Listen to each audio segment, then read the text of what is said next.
এই রাস্তা অবরোধ করে দাবি আদায় করা এইটা সঠিক পন্থা নয়। তাদের যদি কিছু বলার থাকে তাহলে তারা কোর্টে এসে বলবে, কিংবা তারা এসে বলতে পারে যে আমরা এই জায়গায় এই দাবি আমাদের। আমি কিন্তু ছাত্রলীগ, মানে ছাত্র ইউনিয়ন, কমিউনিস্ট পার্টি কিংবা ছাত্র দল এগুলি কিন্তু আমি সংজ্ঞায়িত করছি না।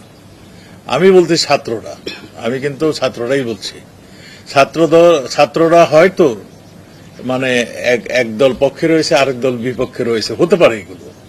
এগুলো আমরা কিন্তু ইউনিভার্সিটি কিংবা কলেজের ভিতরে যে আমাদের পুলিশ বাহিনী কোনোখানে, আমাদের শুধু পুলিশ না, কোনো শান্তিরক্ষা বাহিনী কোনো জায়গায় ভিতরে প্রবেশ করছেন না।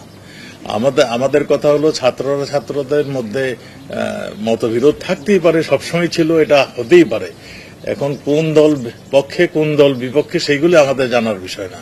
আমাদের কথার বিষয়টা হলো সেইটাই, আমরা তারা যেন নিয়মতান্ত্রিক ভাবে কাউকে মানে কষ্ট না দিয়ে যেন তারা তাদের কথাগুলি বলে, যাতে এদেশের জনগণও বুঝতে পারবে এবং সবাই সেটা উপলব্ধি করতে পারবে। আর যেগুলির কথা বলছেন মারামারি, এইটা ছাত্রদের মধ্যে সবসময় একমত হতে পারে না, মতবিরোধ থাকে। মতবিরোধ হলেই বাকবিতণ্ডা হয়। সেই রকমই কিছু জায়গায় হচ্ছে। আমরা জাহাঙ্গীরনগর ইউনিভার্সিটিতে দেখেছি, আমরা ঢাকা ইউনিভার্সিটিতে দেখেছি, ঢিল ছোড়াছুড়ি আমরা দেখেছি, আমরা এগুলি সবই দেখেছি। তবুও আমরা আমাদের নিরাপত্তা বাহিনী আমরা এখনো তাদেরকে বলেছি যে যেই পর্যন্ত মানে প্রয়োজন না হয় সেই পর্যন্ত যেন তারা এই ছাত্রদের ইসের মধ্যে না প্রবেশ করে। রাষ্ট্রপতি মহোদয় একটা নির্দেশনা দিবে আমাদেরকে, সেইগুলি নিয়ে আমরা কাজ করব। আমরা মনে করি এরা আমাদের মানে নতুন প্রজন্ম, এরা দেশের ভবিষ্যৎ, এরা সঠিক পথে যাবে।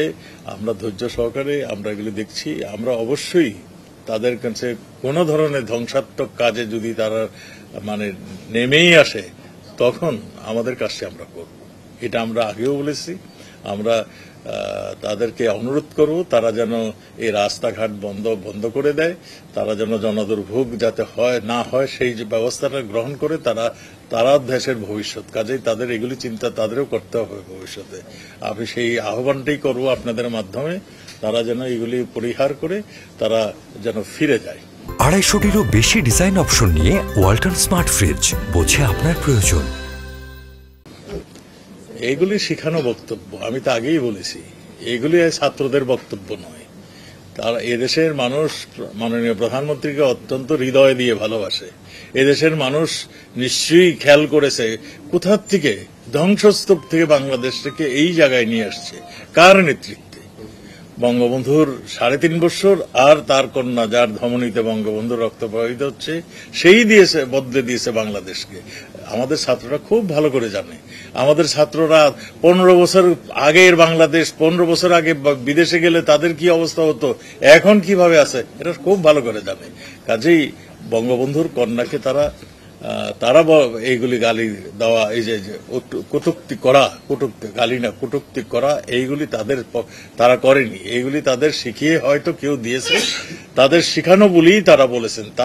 আমার মনে হয় তারা নিশ্চয়ই এই বলি ভুল বশতেই করেছে। Thank you. তাদের কোটা আন্দোলন করছে, আমাদের সেখানে আমাদের বলার কিছু নেই। কিন্তু কথা হচ্ছে তারা যদি ভাঙচুর করে, তারা যদি এই ধরনের কেউর পরামর্শে, কেউর মানে নেতৃত্বে এই ভাঙচুর করে, ধ্বংসাত্মক করে, তাহলে আমরা কিন্তু তাদেরকে কেউকে আমরা ছাড় দেব না।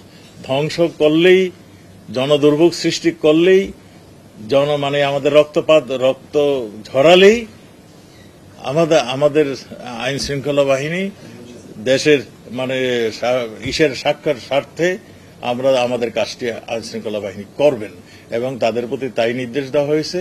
যেখানেই ভাঙচুর হবে, যেখানেই হত্যাযজ্ঞ হবে, যেখানেই রক্তপাত হবে, আইন শৃঙ্খলা বাহিনী সেই কাজ, তার দায়িত্বটা পালন করবে।